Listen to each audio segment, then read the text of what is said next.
The endless flat horizon of the Kalahari is broken in eastern Botswana by a range of rocky hills. A pair of black eagles soars near the largest range of hills, known as Tswapong. Their aerobatics declare their attraction and bond to each other.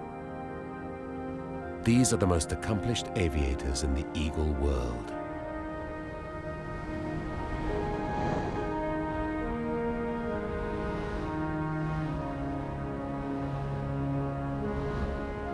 The black eagle rules the skies over Tswapong.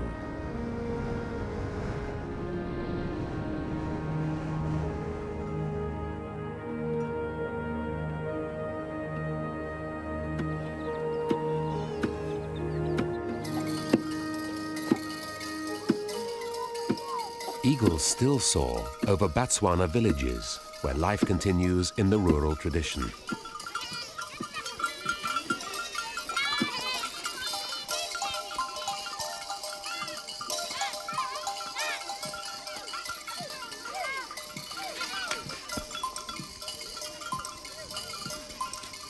The Tswapong Hills are surrounded by many villages, but the hills themselves are uninhabited because of the presence of powerful spirits.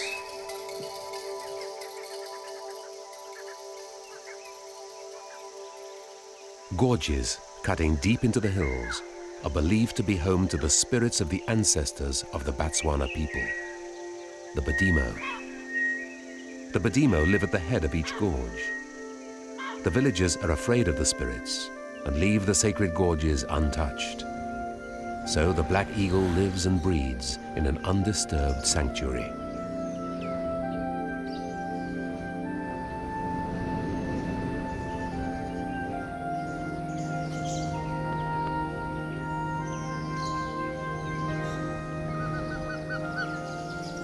The most sacred part of the gorge is at the head, where pure water bursts from the bare rock.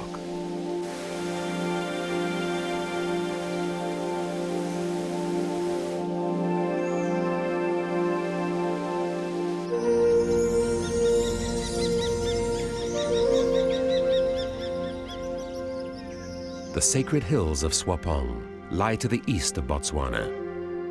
The surrounding flat lands suddenly give way to sheer cliffs, hundreds of feet high.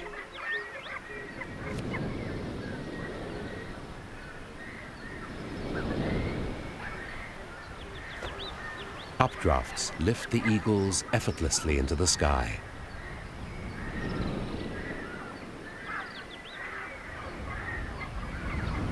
The black eagle is a large and powerful predator. The cliff's other residents are rightfully wary of it. But for the moment, the eagle doesn't have hunting on its mind.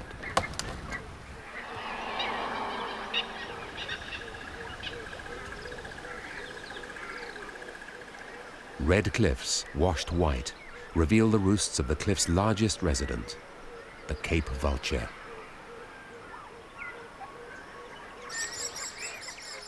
Smaller and more inaccessible ledges provide nest sites for hundreds of other birds, like swifts and starlings, and offer a degree of protection from predators, but not from the artful gymnogene, the sneak thief of the cliff face.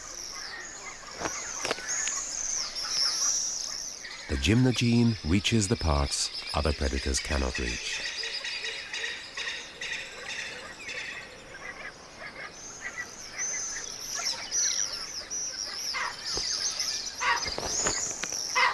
The rocky terrain attracts a wide variety of specialized residents.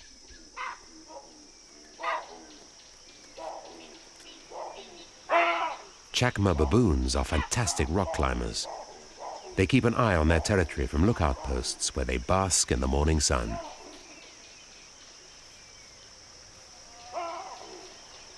Hyraxes use the rocks like radiators in the cold mornings. And the myriad crevices are occupied by a myriad crevice dwellers.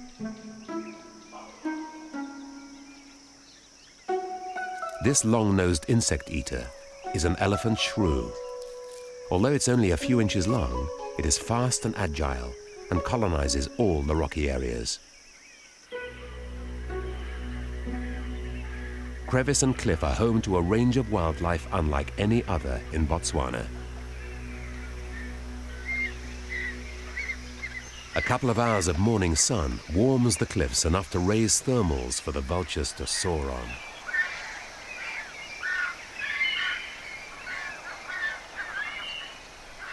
Once the vultures reach the top of the thermal, they peel off and head across the arid plain in search of carrion.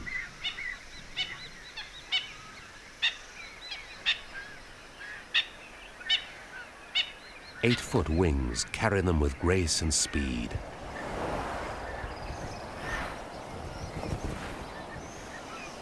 But the short ledges call for a sudden stop.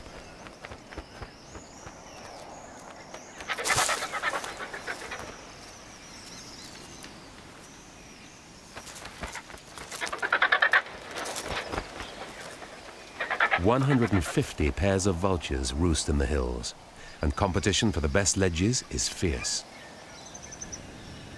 For a short while, their numbers will be growing. They're about to raise their young, and all efforts are concentrated on mating and nest building.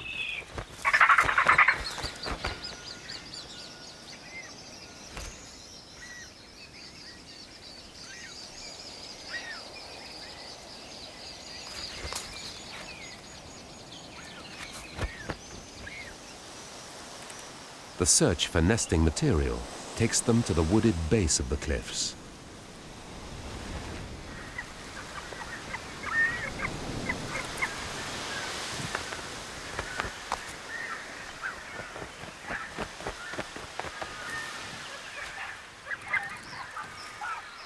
Here, they deliberate over the perfect stick, usually the one in another vulture's beak.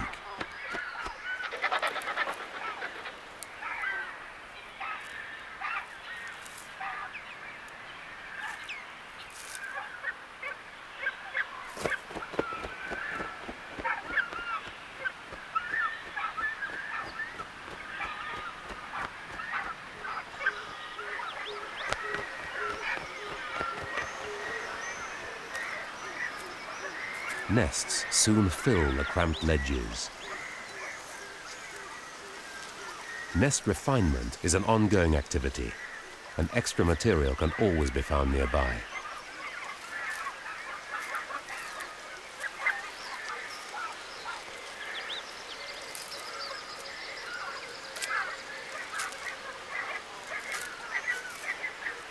Vultures become so concerned with the exact placement of sticks that they don't notice where the rest of the nest is heading.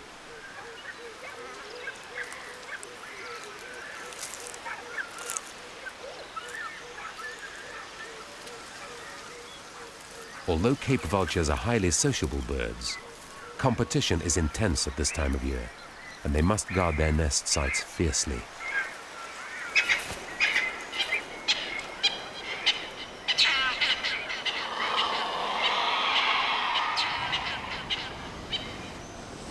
The black eagle usually hunts small mammals, but an easy meal is always welcome. They regularly survey the vulture's cliffs for unprotected eggs and nestlings.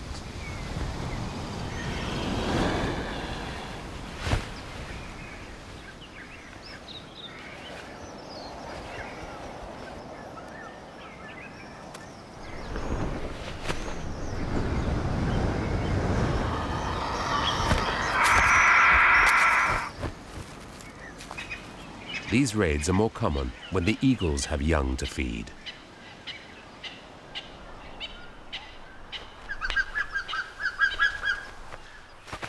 A pair of eagles will alternate between 2 or 3 nest sites over the years. This nest is built in a hillside baobab tree. As usual, 2 eggs were laid and 2 hatched, but the older chick has done away with the younger. Both parents feed and hunt for it during the 14 weeks it stays in the nest. The chick's appetite will keep them busy for most of each day.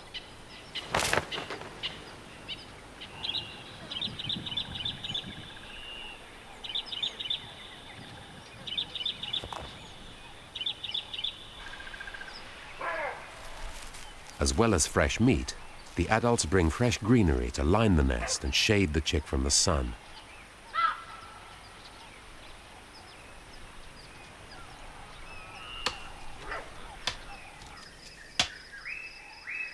The eagles are not the only ones searching for greenery on the hills. A medicine man collects ingredients for traditional medicines.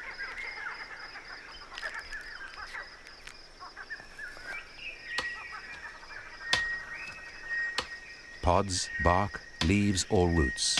He only takes what he needs and never destroys the plants in the process.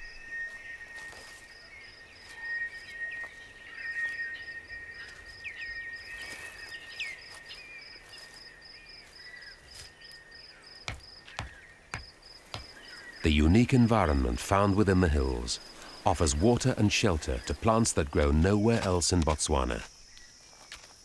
The hills are renowned throughout southern Africa for the special plants that grow here.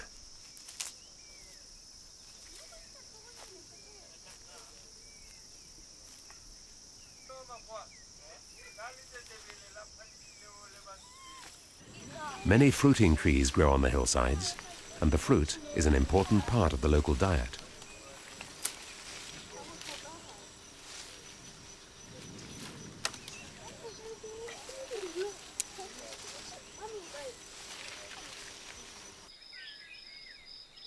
Tswapong has long been a valuable resource to the people of this land. Ancestors left rock paintings perhaps more than 2,000 years ago.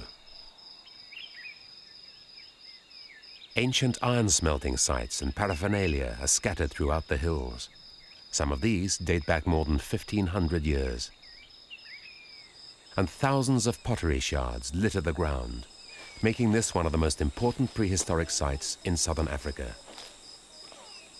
Today, the tops of the hills, away from the sacred gorges, are still used to gather thatching grass for the surrounding villages. The villages are not far from the base of the hills. Water flows out to them year-round, and life is good. The Badimo guide the people, bring them rain, and cure their illnesses through the medicine men. A recent incident strengthened beliefs in the Badimo, if they needed strengthening at all. Sir Seretse Khama was the founding president of modern Botswana and a descendant of a long line of Botswana chiefs. When he died, a great rock crashed from this cliff into the river below. The gorges are sacred and run deep into the hills. The permission of local chiefs is needed before anyone can enter them. A few miles away is the arid Kalahari, but here trickling water produces lush and delicate greenery. The pools at the head of the gorges are especially sacred. Here, great snakes protect the Badimo.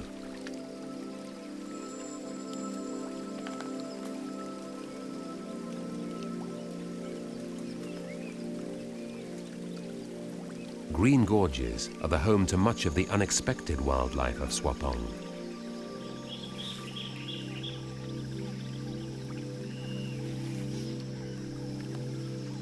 Tall forest trees line the high cliffs of the gorges, creating a shady retreat. Some of these trees are found nowhere else in Botswana. Fig trees are laden with fruit like a Garden of Eden. And vervet monkeys thrive in the thick vegetation, gathering fruit from the trees and enjoying shelter from the sun.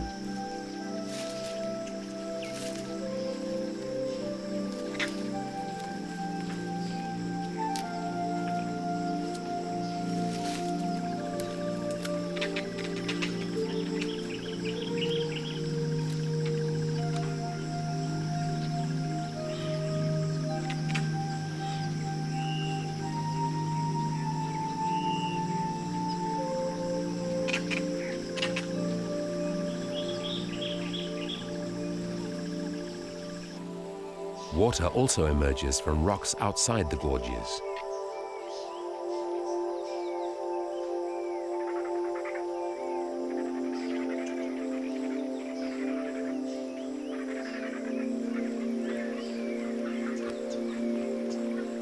Wherever it appears, it is considered sacred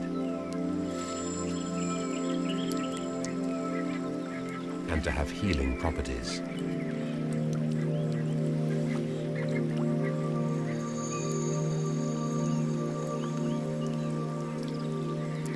And in a desert, water is simply the source of all life. The hot, noisy cliffs of the vultures above seem a world apart. Squabbles still erupt over nest sites. Many pairs have not found suitable sites, even though others have laid eggs.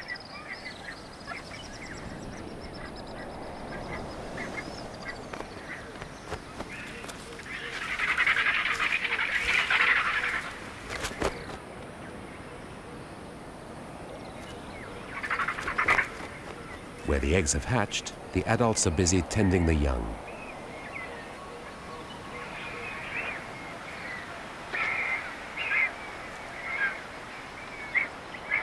Latecomers have only the less desirable ledges left to them, or none at all. Nests are packed onto and into every nook and cranny, and they provide excellent cover for the insects this shrew is after. The elephant shrew gets its name from its long, flexible nose.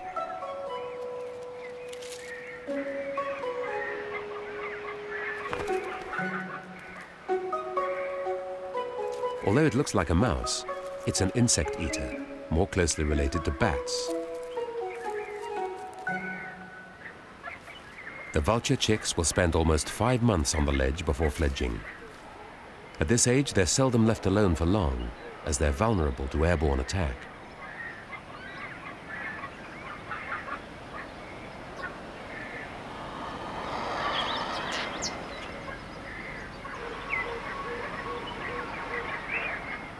The adults are keen-eyed, wary, and very protective of their young.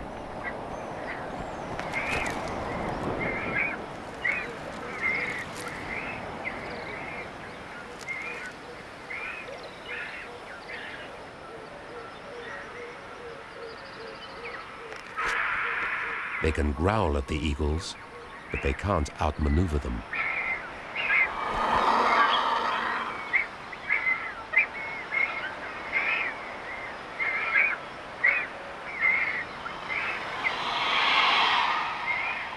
The eagle needs to find meat for its young, but these chicks are well guarded. Vulture chicks aren't a staple of the eagle's diet.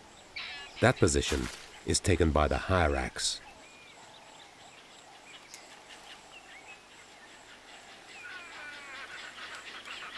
These curious-looking primitive mammals are unlikely relatives of the elephant.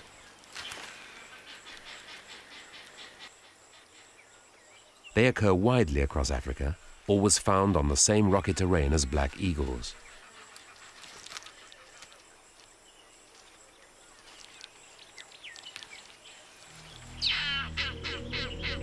And it's here that the eagles, often hunting as a pair, like to surprise them. They build up speed on the far side of the hill, then swoop over the crest to surprise whatever lies in their path. But their plans are foiled by a francolin, so the pair separates.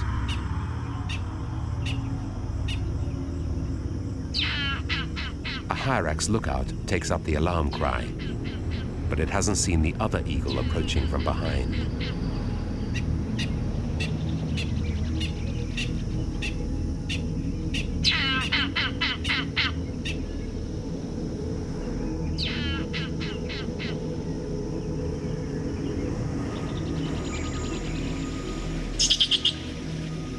Once warm, hyraxes can run fast, and they scatter over the rocks looking for cover between the boulders.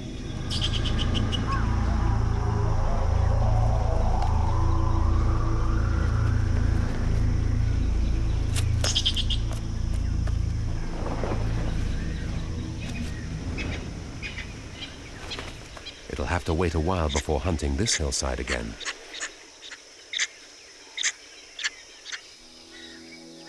Tswapong is home to wildlife great and small. A beautiful gallery of rust-colored rocks provides canvases for abstract patterns of lichens.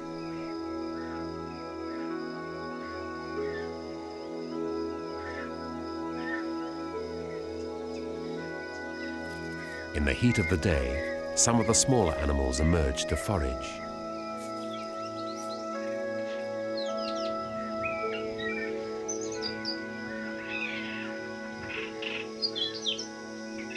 Mocking chats are on the hunt for insects.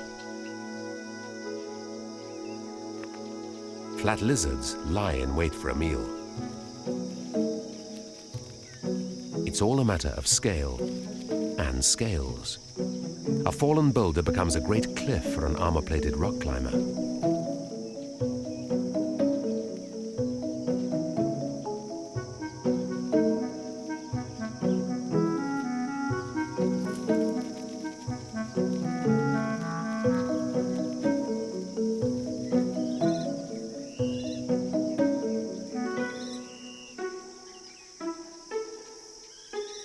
A male flat lizard, called a platysaurus, displays his striking livery. His brightly colored underside proclaims his territory to other males.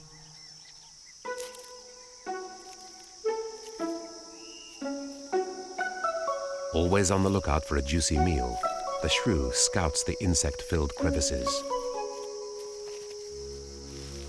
But it needs to be careful. Many other animals would consider the shrew a tasty meal. These are the coils of the venomous puff adder, and its main prey is small, warm-blooded mammals. It can sense body heat in special pits on its head, so it can track the shrew without actually seeing it. The fascinated flat lizards become animated by the puff adder's progress. They jolt and jar as the adder flows in liquid locomotion.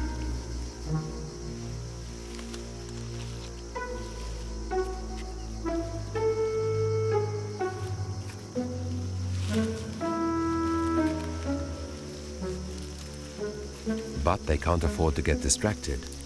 Small reptiles are the favored prey of many of the hawks, eagles, and falcons that live in Tswapong.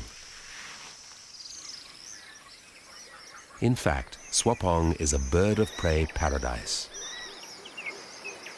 Rock kestrels are particularly partial to small lizards.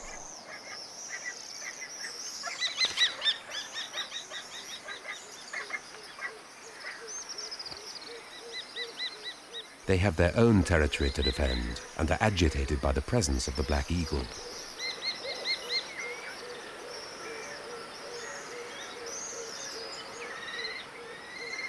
When eagles get too close, the feisty kestrels think nothing of going on the attack.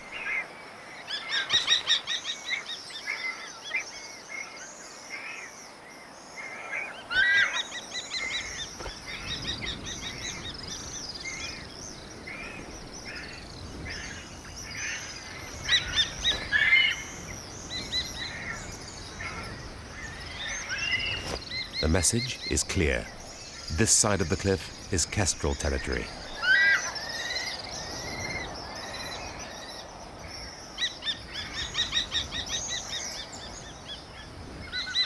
The arid eagle moves on. It must still find food for its young.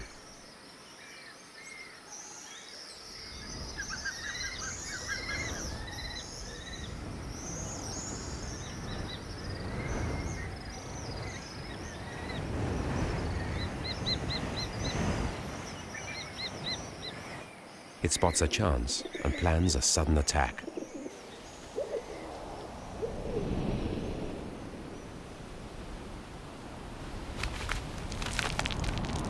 Storming through the skies, it strikes with ease. The rock pigeon was cornered and didn't stand a chance.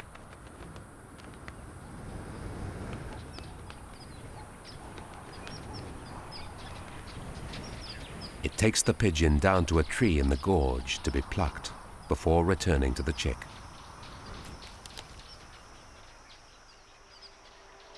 The bottoms of the gorges stay green year-round, thanks to the constant supply of water percolating through the rocks.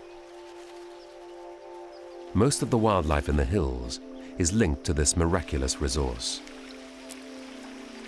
Clouds rising above the range drop rain on the hilltops, which soaks down through the soft rock. When it reaches harder rock, it bursts from the cliffs. Water is the sacred heart of Tswapong, and Tswapong is a rare oasis in the arid Kalahari.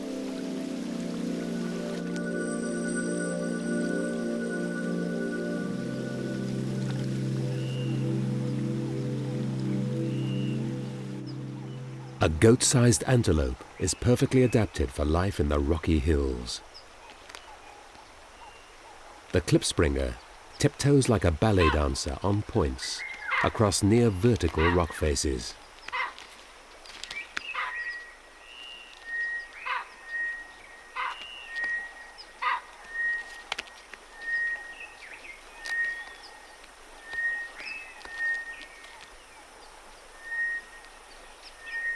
Unusual springy hair gives it a dense coat that protects it from heat, cold, and sharp rocks.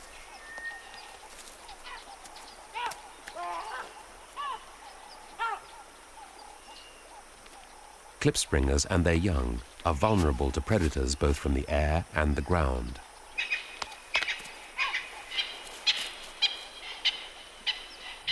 Attack from the black eagle is a very real threat to the lamb.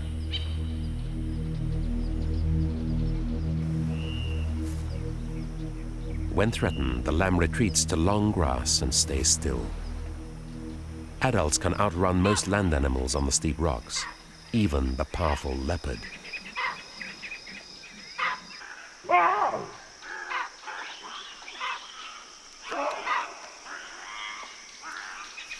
Surprisingly, some leopards still live in the thickly wooded gorges, despite the closeness of the Botswana villages.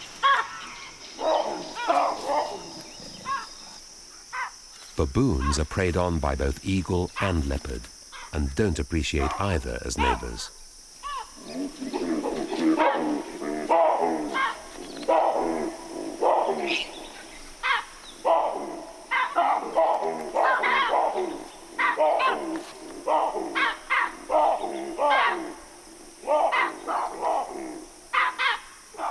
Leopards are shy of humans and hide themselves in the depths of the hills. They're seldom seen. Like the eagles, they are unintentionally protected by the villagers' fear of the spirits. Once the panic has died down, the baboons return to their foraging in the woods and cliffs.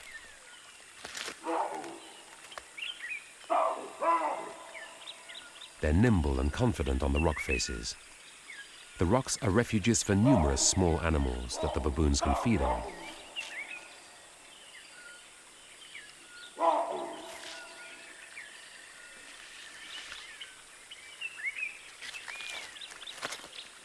They can also find water high up in the cliffs.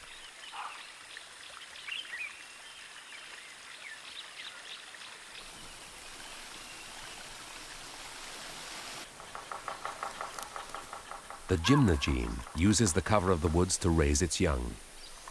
The female makes final adjustments to the loosely made nest while she incubates her eggs. This unusual hawk is a one-off, the only member of its family. Its body is well adapted to its hunting habits: long legs, a small head, and an unusually lightweight frame hidden beneath its grey plumage. It can display in a manner that seems quite shameful, a coy blush. The name gymnogene means bare cheeks, but the meaning of the facial display is not clear. It is common when a mated pair is near to each other or is excited.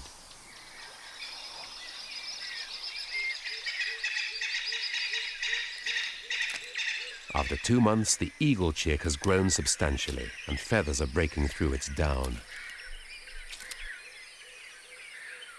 This time, the hyrax hunt was more successful.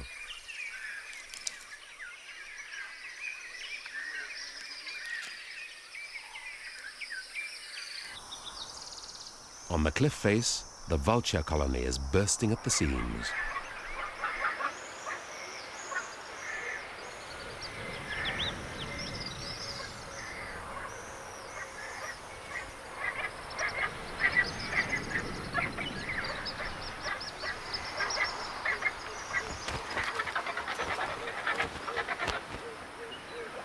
rapidly growing chicks occupy nearly all the ledges.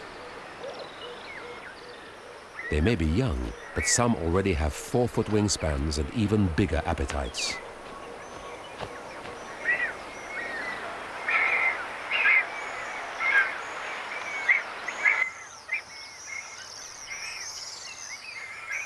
Every crack and crevice is alive with breeding birds. Red-winged starlings sandwich nests into the narrowest fissures, while swifts glue theirs underneath. But no crack is too narrow or inaccessible for the gymnogene.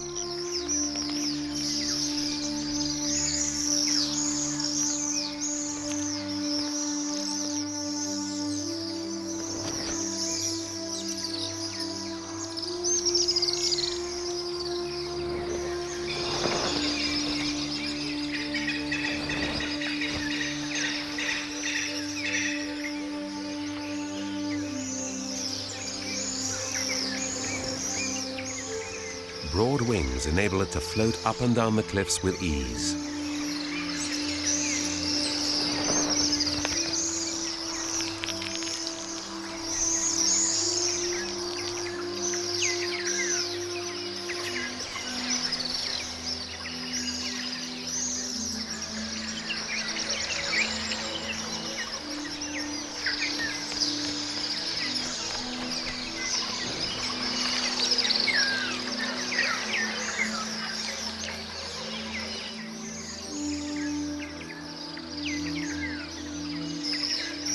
Its lightweight body lets it hang onto the bare rock.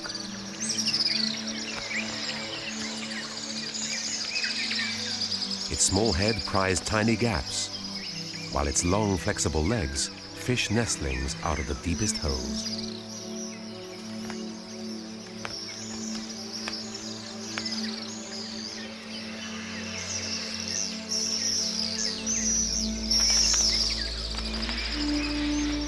The starling's desperate protests won't distract the hawk for long.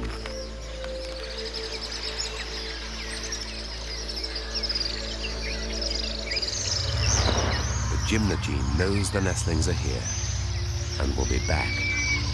It has a chick to feed.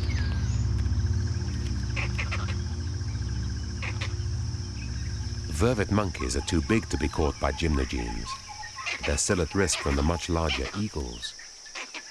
They spend much of their time in the thick cover of the trees.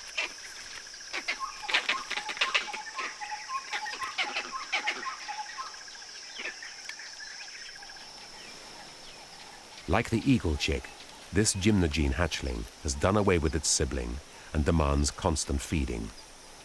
Its parents won't return empty-handed.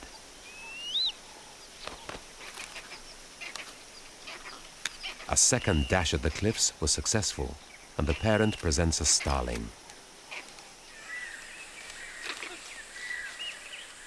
The gymnogene chick is in no danger from the troop of monkeys below. They're mainly vegetarian and scour the forest for ripe fruit. And there always seems to be something in fruit throughout the year.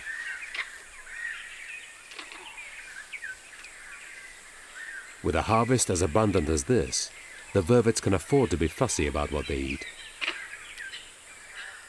They reject all but the choicest fruit. The platysaurus is also interested in the fruit, although it doesn't find it easy to eat.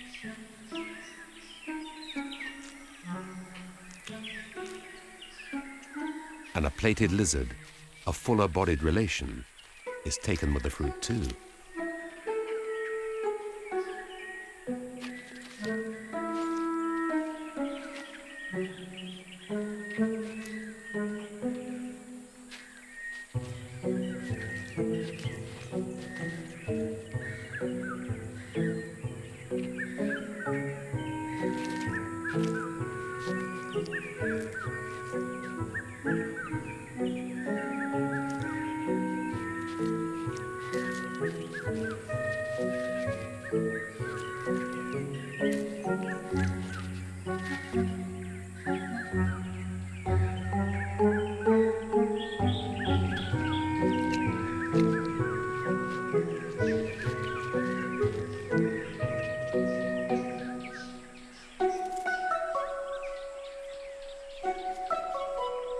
Many of the animals vary their diets to take advantage of these opportunities. The shrew welcomes a free lunch.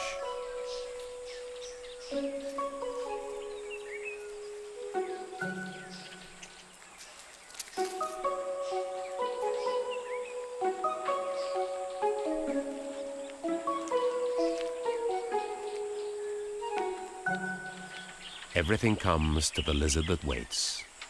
A furry army of caterpillars is on maneuvers, and the lizard knows just how to maneuver them to get their poisonous hair off.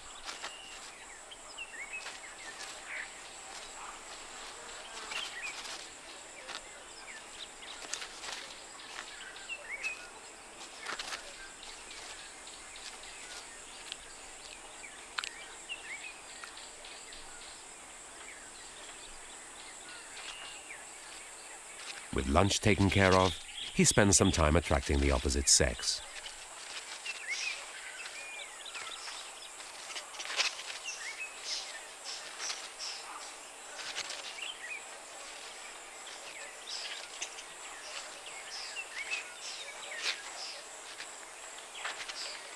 Perhaps he should have taken a longer lunch.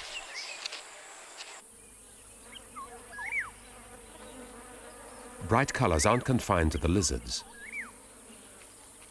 Spectacular aloes grow along the cliffs and gorges. Their fiery flowers brighten the landscape and provide food for nectar sippers and blossom eaters. Some plants act as larders for a whole host of dainty tree squirrels.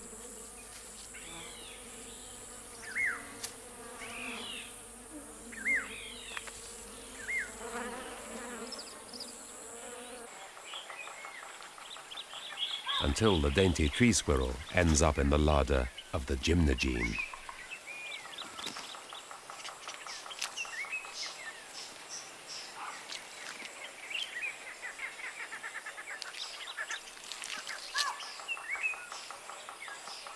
The chick is almost big enough to feed itself and might make a better job of it. Its parent has lost the little corpse in the loosely formed nest, much to the annoyance of the chick, which impatiently watches the rescue operation. The adult seems taken aback by the nestling's outbursts, but remains intent on retrieving the hard-gained squirrel.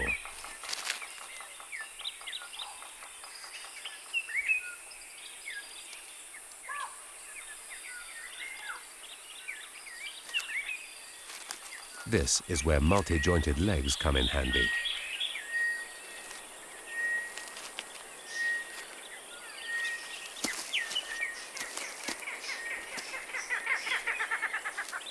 A moment of hope or frustration.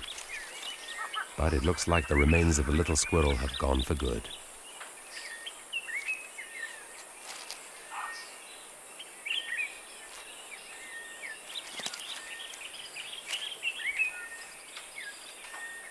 Perhaps it's time to make another visit to the cliffside larder.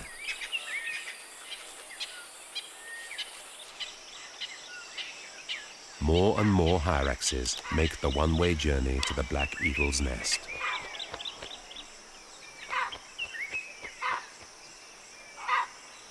At 3.5 months, the youngster is the size of an adult, but looks very different.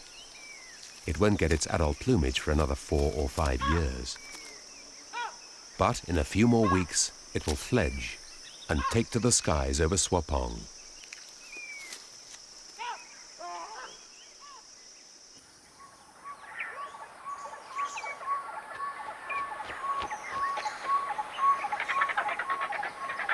The vulture chicks are almost fully grown too. Just making the way to a roost is a hazardous affair, and risks running the gauntlet of sharp beak and striking claw.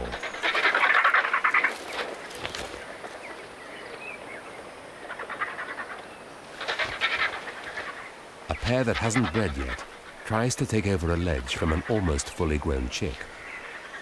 Amazingly, the youngster manages to fend them off until its parent saves the day.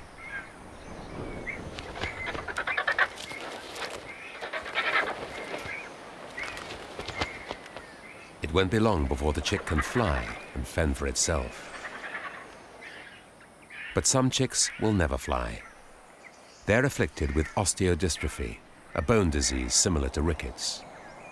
The environment beyond the hills is changing. Vultures can't always find enough bone chips to keep their young healthy. The eagles will soon discover any weakness, and with this disease, there are no second chances.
There was no way the chick could have survived stranded on the ledge. And now there's one more space in the crowded colony.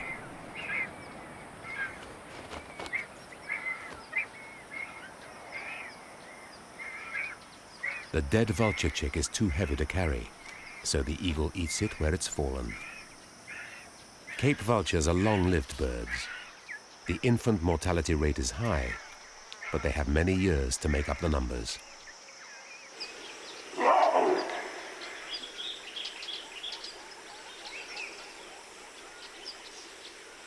A ruckus has broken out in the baboon troop. An unknown male has just walked into the wrong territory.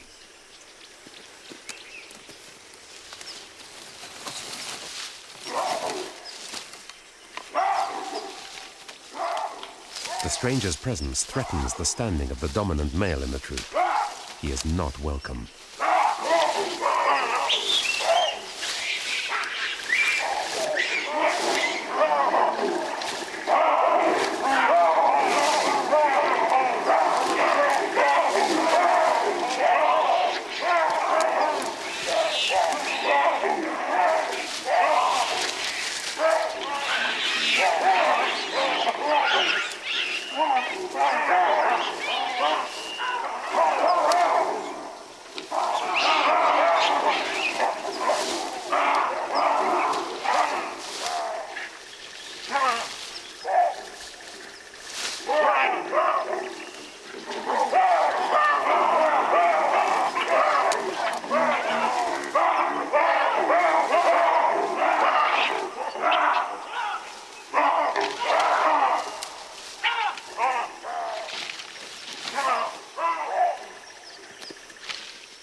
The troop's dominant male stood his ground and drove the intruder off. A klipspringer nervously inspects the cause of the commotion. But the excitement is over, and the victorious male is groomed by his appreciative troop.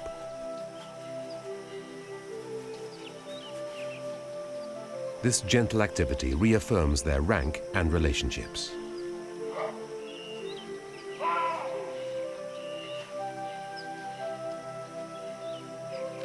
Excited youngsters can't keep their energy down and start to play.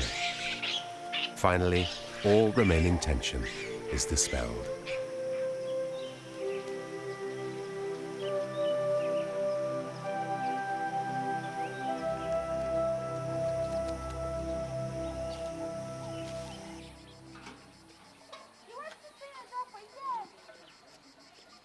The end of each day finds the villagers in their homes.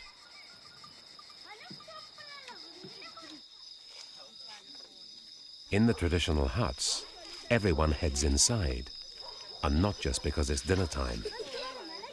The spirits of the ancestors are active after dark. Villagers extinguish fires outside, so the spirits don't burn their feet in the night. Anything else active at night is associated with the spirits and is to be feared. This giant cricket is watched with a mixture of nervousness and fascination.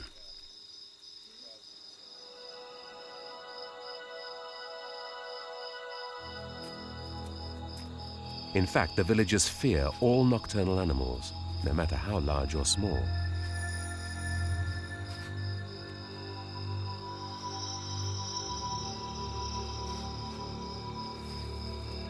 The brown hyena means no harm to humans. It's just after an easy meal, maybe some bones or a scrap of skin.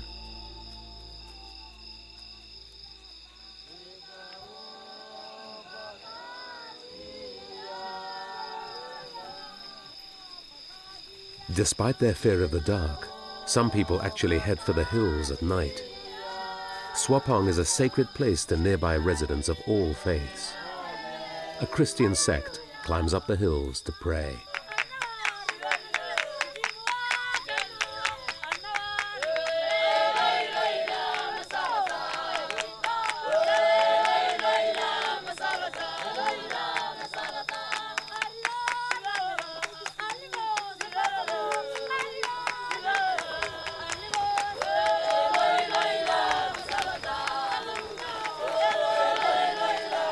The service will last till dawn, and when the morning brings rain, their beliefs will be all the stronger.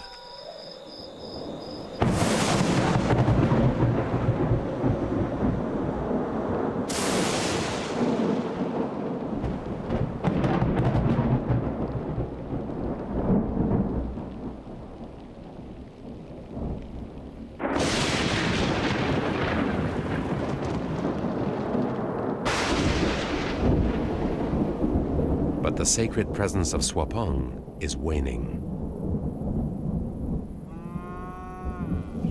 Already the sacred gorges and hilltops are being used for cattle grazing.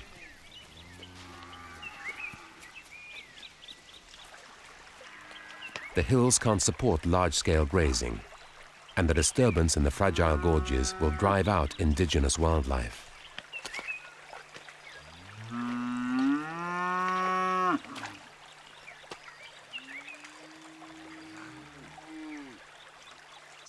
Times are changing in the villages. Modern houses are built now, and technology has been embraced by some.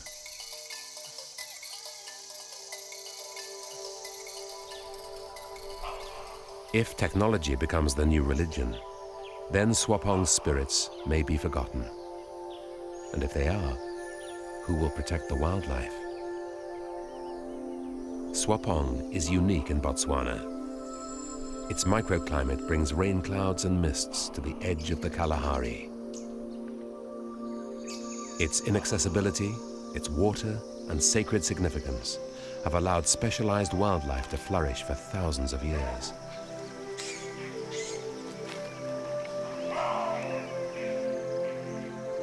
And this year, the vulture colony has flourished.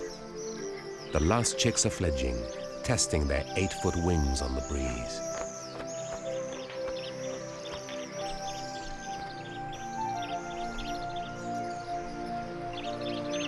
Soon, they will make the leap that will free them from the crowded cliffs and open up the lands beneath them. To the ancient Egyptians, the vulture was the symbol of longevity, its outstretched wings adorning temple doorways. Let's hope that the vultures on Tswapong symbolize its longevity in a changing world.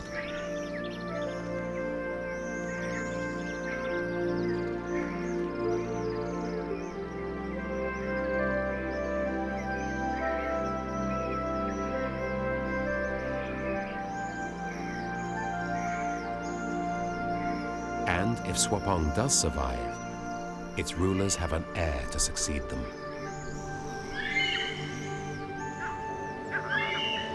As the young eagle sheds its juvenile brown feathers for regal black, she will learn the graceful and agile flight of her parents. Hopefully, the timeless battle between eagle and vulture will continue, like the timeless battle between technology and tradition.